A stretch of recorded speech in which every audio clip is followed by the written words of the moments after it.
అనుకుంటుంటే జరగబోతుంది. IPL 2025లో కొత్త ఛాంపియన్ రాబోతున్నాడు.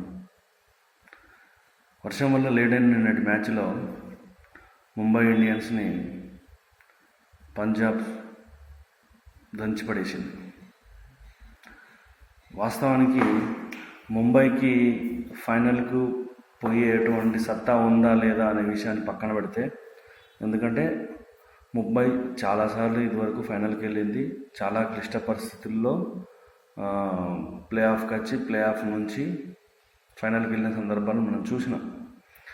కానీ ఈసారి అదే సీన్ని పంజాబ్ రిపీట్ చేసింది. వాస్తవానికి టాప్ 1లో ఉండాల్సినటువంటి అర్హత పంజాబ్కే ఉంది. కానీ 1-2 చిన్న తప్పుల కారణంగా సరే టాప్ 1లో కాకుండా టాప్ 2లోకి వచ్చింది. దురదృష్టవశాత్తు అది కొత్త పిచ్ న్యూ చండీగఢ్లో. సో దానివల్ల ఏమైంది అంటే పంజాబ్కి ఆ పిచ్ని అర్థం చేసుకోలేక ముందు బ్యాటింగ్ తీసుకొని RCB పైన ఓడిపోయింది. వికెట్లు టప రాలిపోవడంతో బెంగళూరు మీద అతి దీనావస్థలా ఓడిపోయింది పంజాబ్. కానీ నరేంద్ర మోడీ స్టేడియంలో అహ్మదాబాద్లో క్వాలిఫైర్ 2 మ్యాచ్లో శ్రేయస్ అయ్యర్ ఆడినటువంటి ఆట అనేది నా భూతో నా భవిష్యత్. తాను కూడా ఇండియన్ టీంకి కెప్టెన్సీకి అర్హుడునే అని నిరూపించుకోవడం కోసం ఆడినట్లు అనిపించింది నాకు. ఎందుకంటే పోయినసారి IPL 2024ను కొట్టినటువంటి కోల్కత్తా నైట్ రైడర్స్ కెప్టెన్ కూడా శ్రేయస్ అయ్యరే.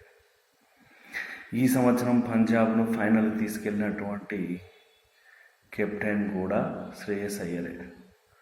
సో కెప్టెన్సీ రేస్లో నేను కూడా ఉన్నాను అని చెప్పకుండా చెప్తున్నాడు.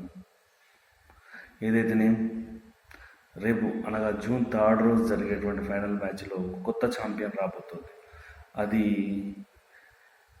ఎన్నో ఏళ్ళుగా ఎదురు చూస్తున్నటువంటి ఈ సాలా కప్పు నమ్మదే బెంగళూరా లేకుంటే పంజాబ్ కింగ్స్ 11 నుంచి పంజాబ్ సూపర్ కింగ్స్గా పేరు మార్చుకున్నటువంటి మన పంజాబ్ టీమా ఏది అనేది మరొక 48 గంటలు తేలబోతుంది. అప్పటివరకు సస్పెన్స్ తప్పదు.